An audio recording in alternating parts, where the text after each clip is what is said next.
What's going on, ladies and gentlemen? And this is Switch Up Sports, the only podcast that I believe to ever exist in the car as car sports thoughts. That is now the new direction of what Switch Up Sports is up to, as I give you guys a daily initial sports take, where I normally would talk about a big game the day before, and that was where I would be talking about the Celtics and 76ers game. But as we saw with that game, there's not really much to talk about. The Celtics took care of business. That wasn't even a game. It was just an absolute rout. So the thing that I want to talk about is the biggest issue that I feel is going on in the NBA, and that still being load management. I have a very big issue with load management when it comes to the idea and the fact that there is a vast majority of guys that are both in the NBA, NFL, and other pro sports organizations and leagues. Load management is a problem across the board, I feel, for sports where the immediate game seems to go without any relevance to the player. It's like, oh, well, you know, it's a Wednesday night game. It's on the road. It's against a, middle market team. It's, it's a third of the way into the season. It's not that big of a deal. I'm going to take this game off, and then I'm going to take this game off over here. And it's like, why are you not trying to play every single game? If you're healthy, you play. That's always been the notion of how you are as an athlete. If you are healthy, you play the game because you know that you give your team the best chance to win. And I don't know where this, we're okay. We're playing for a certain seed in playoffs, or we're only going to try in playoffs, and we're not going to give our effort the entire season, because why would we give our entire effort throughout the entirety of the season? Why should we care? We should probably just squeak into playoffs and not care in the regular season, and then turn it on and play in the regular season. And that notion is kind of, it's something that I don't understand, because for me, I've always played, and having played through things that were injured and in pain, and doing that because there's a love of the game and there's a love of the sport, really then kind of gets to the degree that it's somewhat of like, okay, I get that it's your job. There is a line that then gets crossed of, if it's your job, do you mean to tell me that you can just not show up and you can just completely bypass doing any of your work? Nope, I'm just not going to do it. I'm not going to show up. I understand there's a meeting that it's really important that I'm there, and I was the head on the project, and it's really crucial that I'm there. But I'm just not going to show up. It's not that important to me. It's a Wednesday, I just feel like it'd be better if I just didn't come in. I feel like it. I get the stressor element of it. I get that there's other things that go, but there's also a reason why you're paid the money that you are. And there's a reason why there's still a very long break. Yes, practices are tough. Yes, games are tougher. But also don't make it seem like you don't have the best recovery and the best trainers and all of the best everything that's going on in tandem with that. And this whole, we're playing guys on a quote unquote scientific method to prevent injury. I've never in my life heard someone try to put an actual hypothesis behind, hey, what way can we stop random stuff from happening to people? That's where the science element of the experiment notes random. There is a randomness to injury. It is not if Anthony Davis plays in a back-to-back, I know he's going to roll his ankle in, the second quarter in 7 minutes. That's not what happens. That's not how injuries work.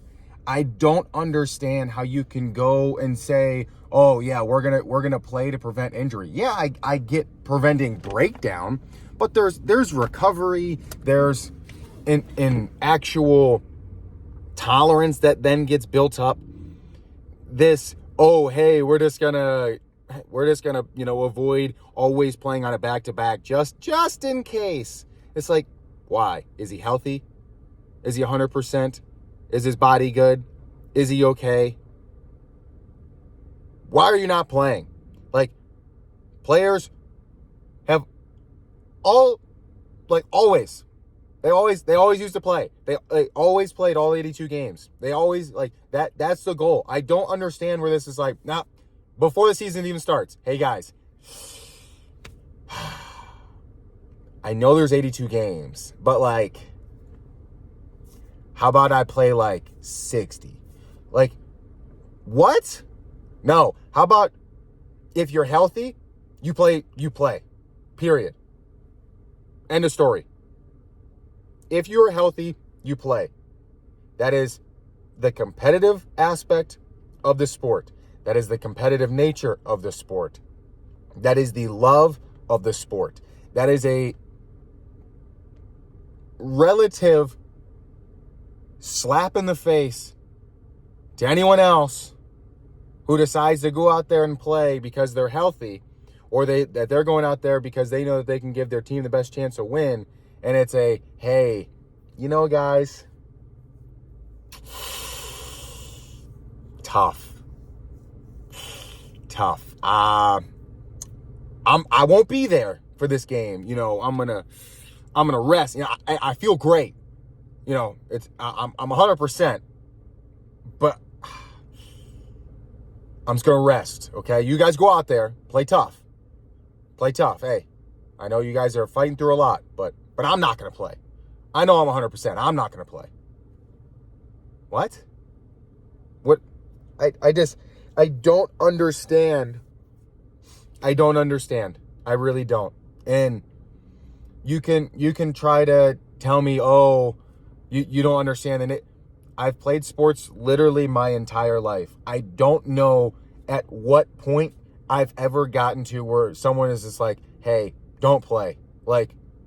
Why? Growing up, playing baseball, you literally played 5 games in a day, 3 straight days. But yet, you can't play 1 game back-to-back. What? Basketball. You grew up playing all different types of tournaments, AAU, traveling, more all the time. Not on any type of diet. I get it. Yes, you're younger. You're more elastic. You recover faster. But it's also part of the natural process of, if you continually do it and you do it all the time, your body adapts to that. If you continually go, oh, hey, I'm going to kind of go hard and I'm going to stop. I'm going to play a game and I'm going to stop. And then I'm going to rest and I'm going to stop. Your body then adapts to that. So then when you don't get that, then it starts to stack up and it's like, oh, why is this person injury prone? It's like, oh, well then the reason that this person actually is injury prone is maybe because their body adapted to, they only play every 3rd game, or, they only are able to go out there however many times. So it's interesting to see when you look at, the Yankees, I think, have 13 guys on their injured list right now. And How you have 13 guys on that list this early in the season almost shows like a lack of preparation, a lack of want to, and I think how baseball kind of takes it a little bit too far to the extreme, and I think that they should allow for guys to, like, I think that baseball should have a lot shorter of a DL element. Like, I think they should be able to be like, hey, like I'm out for 3 games. Like, I think they should be able to say that rather than, hey, you're out for a week, hey, you're out for 10 days, and then they just get ramped up from there. But when even it's the same with the NBA, like, people are criticizing Joel Embiid for the fact that he played. It's like, he thought he gave his team the best chance to win, so he went out there and played. That is the only reason that you need. You feel that you can give your team a better chance to win, so you play. If you feel healthy enough to play and you can give them a chance, you play. But this, I'm 100% healthy, I'm going to rest bullshit needs to stop. I understand if you're hurt and injured and dinged up and you're not playing for that reason. If you are healthy and can play, you need to be playing. Period. This, oh, it's going to be okay, we can let players. No. You grow up playing constantly, day in, day out. You grow up practicing 3 days, all the time. And now you made it to the pinnacle. Hey, it's time to back off. That's when you should be putting in more work. Hey, this is my job. This is my life. They're paying me millions of dollars to play this game, to play this sport. And I'm not going to get my body prepared enough, and I'm not going to take the needed steps every single day to make sure that my dedication to my body and playing the sport at the highest level, I can't do that for every single game. Don't give me that bullshit. I don't give LeBron credit for, hey, congratulations, you're playing in however many 20 years or whatever. He's played X amount of minutes. He's played a really long time. I have him behind Jordan and always will. Michael Jordan played 82 games 8 times. It might be 9 times, actually. LeBron did it once. So this, wow, so much. MJ gave his all to basketball, and he played hard. He played intense, and he gave it his 110% when he played. That's why people watched him. That's why people flocked to it. And that's why the Bulls dominated in the fashion that they did. Then you turn, okay, he had other things and stopped. And yes, he did stop. But he gave his all. He had nothing left. He literally said in The Last Dance, he's like, I didn't have the momentum. I didn't have anything driving me. There was nothing else. He wanted to play baseball. And he gave it his all. He went full force into baseball. He gave it his all. He was training. He was giving it his absolute best. And yet, athletes today and people who are playing pro sports today, and it's like, well, I'm going to load manage. I'm going to kind of take it easy. I'm not going to show up to training camp. I'm not going to show up and I'm not going to show up and get better. I'm just going to take it easy. I'm going to take it light. It's no biggie. Oh, it's no worry. It's going to be okay. I'll be there for the important games. I'm only going to be there for the important stuff. That attitude needs to stop, and that attitude needs to die. Load management, it's not preventing injury, because guys are still getting injured, because getting injured is random.